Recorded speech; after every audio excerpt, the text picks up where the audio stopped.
సభకు నమస్కారం. మా ఇద్దరు మంత్రులు ఉన్నారు, కిషన్ రెడ్డి గారు, సంజయ్ గారు, మన ఈటల గారు, లక్ష్మణ్ గారు, అరుణ గారు, అందరు పెద్దలు చాలామంది ఉన్నారు ఇక్కడ. అందరు విశ్వేశ్వరరెడ్డి గారు, నాగేష్ గారు, ఎమ్మెల్యేలు ఉన్నారు, పార్టీ నాయకులు ఉన్నారు, స్పోక్స్ పర్సన్స్ ఉన్నారు. ఇక్కడ మీడియా మిత్రులకు, కార్యకర్తలకు అందరికీ కూడా ఇక కొత్తగా అధ్యక్షుడు వచ్చాడు, మమ్మల్ని అన్నం తినేడా ఇంకా ఎంతసేపు మాట్లాడదానికి ఎక్కువసేపు ఏం మాట్లాడాను నేను. దీని తర్వాత మీటింగ్ తర్వాత ఈటింగే ఉంటుంది, మీ టైం కూడా ఎక్కువ తీసుకున్నాను. నాకు ఒక చిన్న ఇన్సిడెంట్ గుర్తుంది. కర్నూలులో అప్పుడు ఉమ్మడి ఆంధ్రప్రదేశ్లో భారతీయ జనతా పార్టీ ఏర్పడే ముందు జనసంఘ్ అనేటటువంటి ఒక పార్టీ నుంచి మన అభ్యర్థి పోటీ చేశాడు. ఆ అభ్యర్థికి దాదాపు ఒక 1000 ఓట్లు వచ్చినాయి. కమ్యూనిస్ట్ పార్టీ గెలిచింది అక్కడ. ఆ 1000 ఓట్లు వచ్చినప్పుడు జనసంఘ్ పార్టీ ముందు మన వాళ్ళు టపాకాయలు గాలి చేస్తున్నారు, బాగా ఎగురుతున్నారు. కమ్యూనిస్ట్ పార్టీ వాళ్ళు అరే గెలిచింది మేమైతే వాళ్ళ టపాకాయలు కాలుస్తున్నాయని అడిగారు. అయితే ఒక జనసంఘ్ కార్యకర్తని పిలిచి ఏమైనా గెలిచింది మీరు పటాకాయలు ఎందుకు కాలుస్తున్నారంటే, సార్ పోయిన ఎలక్షన్లో మాకు 300 వచ్చినాయి, ఈసారి మాకు 1000 ఓట్లు వచ్చినాయి, అందుకే పటాకాయలు కాలుస్తుందని చెప్పారు. అటువంటి ఒక పరిస్థితి నుంచి ఈరోజు ఇదే తెలంగాణలో మనం 8 మంది లోక్సభ, 8 మంది ఎమ్మెల్యే, ఒక రాజ్యసభ, 3 ఎమ్మెల్సీలుగా ఈరోజు పరిగెట్టు పార్టీ మనది. ఈరోజు ఆనాడు భారతీయ జనతా పార్టీ అంటే చాలామందికి తెలియదు. నేను సైకిల్ మీద నల్గొండ జిల్లాలో యువమోర్చాలో ఉన్నప్పుడు సభ్యత కార్యక్రమం తిరుగుతున్నప్పుడు డబుల్స్ పోయేది మేము. అప్పుడు మాకు బస్సులో మేము ప్రయాణం చేసేది. మేము బస్సులలో ప్రయాణం చేసి కరీంనగర్ లాంటి, ఇప్పుడు విద్యాసాగర్ రావు గారు చీఫ్ గెస్ట్ ఉండే మెట్పల్లి జూనియర్ కాలేజ్లో, నేను మెట్పల్లి బస్సులో పోయి హైదరాబాద్ నుంచి కరీంనగర్ దిగి కరీంనగర్ మెట్పల్లి, వారు ఎమ్మెల్యేగా ఉన్నప్పుడు షికారి విశ్వనాథం గారు మీరు మన కాలేజీ మాట్లాడినప్పుడు. అటువంటి పరిస్థితిలో మనం విద్యార్థి పరిషత్లో పనిచేసాం. మనం విద్యార్థి పరిషత్లో మేము పనిచేస్తున్న సమయంలో అనేక సంఘటనలు జరిగినాయి, ఇంతమంది వాళ్ళు చెప్పారు. కానీ మిత్రులారా, ఈరోజు భారతీయ జనతా పార్టీ ఈ స్థాయికి వచ్చిందంటే దీని వెనక ఎంతమంది కార్యకర్తల త్యాగాలు ఉన్నాయనే విషయాన్ని మనం గుర్తుపెట్టుకోవాలి. ఎంతమంది నాయకుల కష్టం ఉందని గుర్తుపెట్టుకోవాలి. కిషన్ రెడ్డి గారు కొన్ని పేర్లు చెప్పారు. డిఎస్పి రెడ్డి గారు, చలపతిరావు గారు, వి రామారావు గారు, బండా దత్తాత్రేయ గారు, విద్యాసాగర్ రావు గారు, డాక్టర్ లక్ష్మణ్ గారు, అదేవిధంగా కిషన్ రెడ్డి గారు, వారి పేరు చెప్పలే, వారు కూడా ప్రెసిడెంట్గా ఉండే మనకు ఇంతమంది ప్రెసిడెంట్ ఈ యొక్క రాష్ట్రానికి చేసినటువంటి, అప్పుడు ఉమ్మడి రాష్ట్రం కానీ తెలంగాణ కానీ చేసిన తర్వాత వాళ్ళ ఒక కృషి, వాళ్ళ రక్తము, వాళ్ళ చెమట ఈరోజు ఈ పార్టీ యొక్క ఈ పెరుగుదలలో ఉందని చెప్పేసి విషయాన్ని మనం గుర్తించాలి మిత్రులారా. భారతదేశంలో 11 సంవత్సరాల నుంచి మనం పరిపాలిస్తున్నటువంటి ఒక పార్టీ. నరేంద్ర మోదీ గారి యొక్క ఆశీర్వాదం, అమిత్ షా గారి యొక్క ఆశీర్వాదంతో, మనకు నడ్డా గారి యొక్క ఆశీర్వాదంతో, బిఎల్ సంతోష్ యొక్క ఆశీర్వాదంతో, జాతీయ నాయకులతో పాటు రాష్ట్రంలో ఉన్నటువంటి కిషన్ రెడ్డి గారు కానీ, లక్ష్మణ్ గారు కానీ, సంజయ్ గారు కానీ, ఇక్కడ వేదిక మీద అందరి పెద్దల యొక్క ఆశీస్సులతో ఈరోజు భారతీయ జనతా పార్టీ తెలంగాణ రాష్ట్రానికి నన్ను అధ్యక్షుడిగా వీళ్ళు ప్రకటించడం అనేది ఇది నేను చాలా హర్షంగా, గర్వంగా కూడా భావిస్తూ ఉన్నాను. 14 కోట్ల మెంబర్షిప్స్తోని ప్రపంచంలో అతిపెద్ద పార్టీ భారతీయ జనతా పార్టీకు, ఈ తెలంగాణ రాష్ట్ర శాఖకు నేను అధ్యక్షుడు అయినా అంటే ఇది నా కోసం కాదు, ఈవెన్ కార్యకర్తలు కూడా, ప్రతి ఒక్క కార్యకర్త కూడా గర్వించాల్సిన అవసరం ఉన్నది. ఈరోజు మనము ప్రపంచంలో అతిపెద్ద రాజకీయ పార్టీ. ఈ రాజకీయ పార్టీలో సేవ చేయడానికి నాకు ఒక అవకాశం వచ్చిందంటే ఈరోజు నేను కార్యకర్తగానే పనిచేస్తా, కానీ నేను అధ్యక్షుడు కూడా, మీరు అధ్యక్షులు ఇక్కడ నేను కాదనే విషయాన్ని కూడా నేను తెలియజేస్తాను మిత్రులారా. ఈరోజు ఇంతమంది లక్ష్మణ్ గారు చెప్పారు, సమస్త నిర్ణయం ఉండాలని చెప్పేసి, సమగ్ర నిర్ణయం ఉండాలని చెప్పేసి. Yes, there will be a collective leadership ఉంటుందని చెప్పేసి కూడా మీ అందరికీ తెలియజేస్తాను మిత్రులారా. ఈరోజు నిజంగా ఈరోజు పార్టీ పెరిగిందనే విషయాన్ని కూడా నేను చెప్తాను. ఎందుకు పెరిగిందంటే, నల్గొండ జిల్లాలో మైసయ్య గౌడ్ అనేటటువంటి ఒక భారతీయ జనతా పార్టీ కార్యకర్తని నెక్సలైట్లు రోడ్డు మీదకి తీసేసి గ్రామానికి పోతే పార్టీ పని మీద తను చంపడం జరిగింది.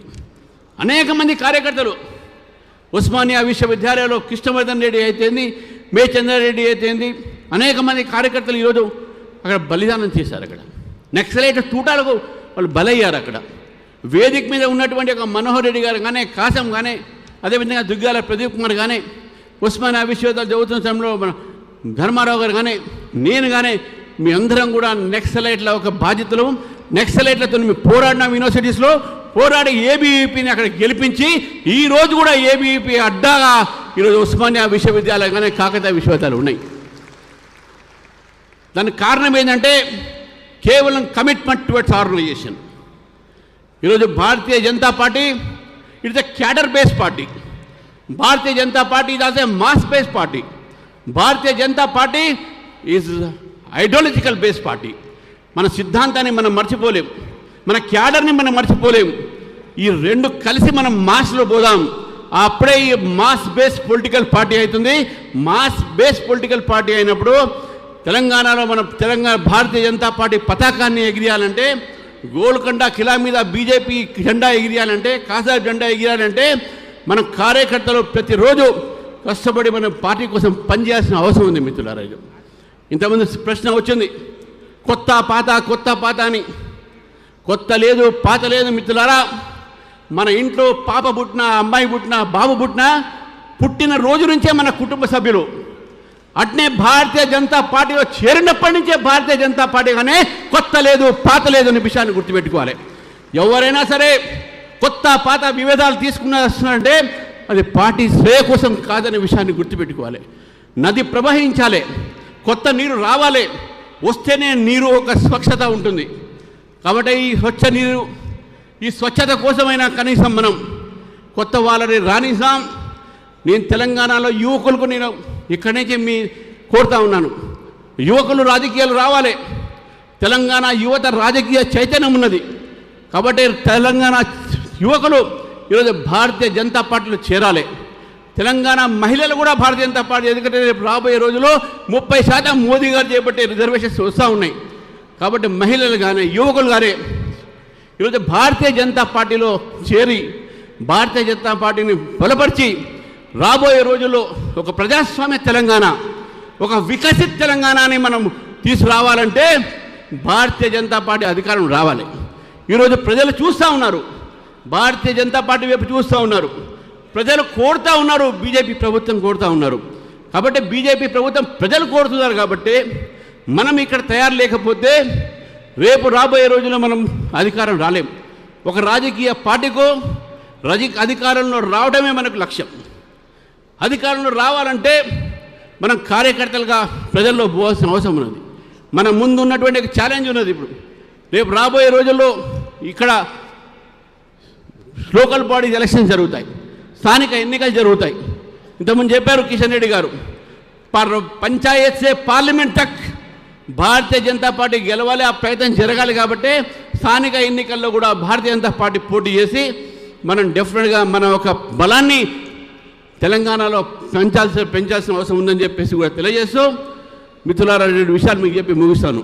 ఎందుకంటే ఇవాళ కేవలం మనం సంస్థాగతంగా మీ అధ్యక్షుడు కాబట్టి ఎక్కువ రాజకీయాలు బోధ చేసుకోలేదు. ఈరోజు చాలా సోషల్ మీడియాలో చూస్తూ ఉన్నాం, యూట్యూబ్లో చూస్తూ ఉన్నాం. ఒక మన దగ్గర ఉన్నటువంటి బీఆర్ఎస్ సోషల్ మీడియా, ఒక వాట్సాప్, ఒక యూనివర్సిటీ పెట్టుకుంది, fake news creation. Congress party అది కూడా ఒక పెద్ద యూనివర్సిటీ, పెట్టుకుంది ఫేక్ న్యూస్ కోసం. ఈరోజు ట్రోలింగ్ చేస్తాను సంజయ్ గారు చెప్పారు. ఈరోజు ట్రోలింగ్ చేస్తున్నారు. ఎవరిని ట్రోలింగ్ చేయనియండి, నా మీద ఎవరిని చెప్పారనుకుంటే.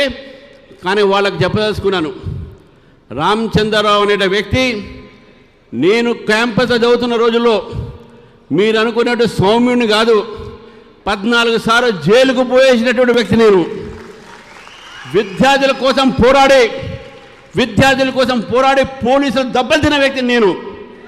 నక్సలైట్ని అరెస్ట్ చేయమని చెప్పి జితేందర్ రెడ్డి మర్డర్ తర్వాత అసెంబ్లీ ముందు నేను ధర్నా చేస్తుండగా ధర్మారావు తెలుసు, పోలీసులు నన్ను లాఠీ చార్జ్ చేస్తే నా చేయి ఇరిగినటువంటి విషయాన్ని గురించి మీకు తెలియజేస్తాను మిత్రులారా. సిద్ధాంతం కోసము, కార్యకర్త కోసము మనం త్యాగాలు వేయడానికి సిద్ధంగా ఉన్నాం. అగ్రెసివ్ అంటే ఏదో గుండెలిప్పి కాదు, అగ్రెసివ్ అంటే సిద్ధాంతం మీద నమ్మకమైన విషయాన్ని గుర్తుపెట్టుకోవాలి మిత్రులారా. ఇది అగ్రెసివ్నెస్.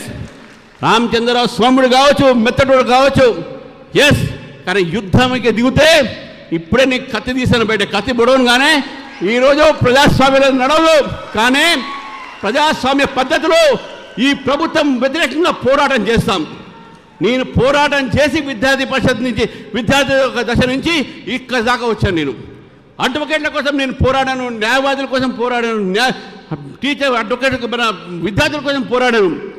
ఈరోజు తెలంగాణ ప్రజల కోసం పోరాడతాను. మీరందరూ కలిసి, నేను సైతం మీరందరూ కూడా నాతో కలిసి ఇక్కడ ఉన్నటువంటి స్టేజ్ మీద ప్రతి ఒక్క నాయకుడి యొక్క సంబంధించినటువంటి ఒక ఏదైతే మనకు ఈ ఉన్నారో నాయకత్వము కలిసి ఒక కలెక్టివ్ లీడర్షిప్తోని ఇప్పుడు కూడా చెప్తున్నాను, నా నిర్ణయం ఒక నిర్ణయం కాదు, అందరి నిర్ణయం తర్వాతనే అది నేను ఎగ్జిక్యూటివ్ మాత్రం చేస్తాను. చెప్పాను ఇంతకుముందు లక్ష్మణ్ గారు, Ramachandra will only preside, collective decision will taken. Yes, it will happen like that. కాబట్టి మిత్రుల, తెలంగాణలో మాకు భవిష్యత్ చాలా ఉంది.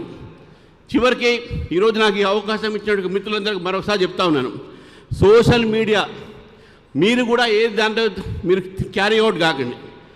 మీరు సోషల్ మీడియాతో చూసి, స్వామి వివేకానంద ఒక మాట అన్నాడు, believe in a thing it is true because you have seen it.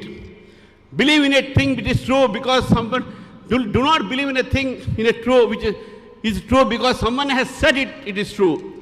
Do not believe in a thing that is true because someone has seen and said that you are true, that is true. Believe in a thing that is true which you yourself realize it as truth. అందుకనే social media వాళ్ళు కొత్తగా వాట్సాప్లలో దాన్ని చేస్తూ ఉన్నారు. అది మనం believe చేయడానికి అవసరం లేదు. నా మీద నా ఎవరి మీద ఉన్నా మనం బాధపడాల్సిన అవసరం లేదు. దమ్ముంటే, డమ్మి అనే మాట దగ్గర దమ్ముంటే ఎదురుగా వచ్చి పోరాడండి, అది అసలైన దమ్ము. డమ్మీలు మీరు కాబట్టి, మీకు దమ్ము లేదు కాబట్టి వెనక నుంచి మీకు పేరు లేని పేపర్లు పెట్టి సోషల్ మీడియాలో సర్క్యులేట్ చేస్తున్నారు మిత్రులారా. దానికి కూడా లీగల్ యాక్షన్ ఉంటుంది. ఇంతకుముందు చెప్పారు లక్ష్మణ్ గారు, రామచంద్రరావు క్రిమినల్ అడ్వకేట్ అని. క్రిమినల్ అడ్వకేట్ తప్పుడు ప్రచారాలు చేస్తే వాళ్ళ మీద కూడా క్రిమినల్ కేసేసి తప్పకుండా జైలుకు పంపిస్తుంది. చివరికి మనకు క్రమశిక్షణ చాలా అవసరం. క్రమశిక్షణతో మనం పార్టీని ముందు తీసుకుపోవాలి. క్రమశిక్షణ రహితమైనటువంటి యొక్క ఏదైతే మన కార్యకర్తలైనా సరే, ఎవరైనా సరే, దాన్ని మనం భరించేది లేదు. కాబట్టి మిత్రులారా, క్రమశిక్షణతోని సిద్ధాంతాన్ని మనం ముందుకు తీసుకుపోదాం. తెలంగాణ ప్రజల ఆకాంక్షల మేరకు పనిచేస్తాం. రాబోయే రోజుల్లో ఈ యొక్క ప్రభుత్వం వ్యతిరేకమైనటువంటి ప్రజా వ్యతిరేక ఒక విధానాలు దాని మీద పోరాటం చేసి చివరికి ఇక్కడ పెద్దలు ఇద్దరు ఉన్నారు, అభయ్ పాటిల్ గారు మన ఇన్ఛార్జ్, అదేవిధంగా చంద్రశేఖర్జీ గారు మన ఆర్గనైజింగ్ సెక్రటరీ. మరి వారు మనకు గైడెన్స్ ఇస్తారు, మార్గదర్శనం చేస్తారు. మళ్ళీ మార్గదర్శనంలో, జాతీయ పార్టీ మార్గదర్శనంలో, అదేవిధంగా రాష్ట్ర పార్టీ మార్గదర్శనంలో మీ సహకారంతో తెలంగాణలో భారతీయ జనతా పార్టీ బలోపేతం చేస్తారనే సంకల్పంతో ఇక్కడి నుంచి అందరూ కూడా పోతామని చెప్పి తెలియజేస్తూ నాకు ఈ అవకాశం ఇచ్చినటువంటి వేదికకు ధన్యవాదాలు చెప్తున్నా. భారత్ మాతాకి జై, జై తెలంగాణ.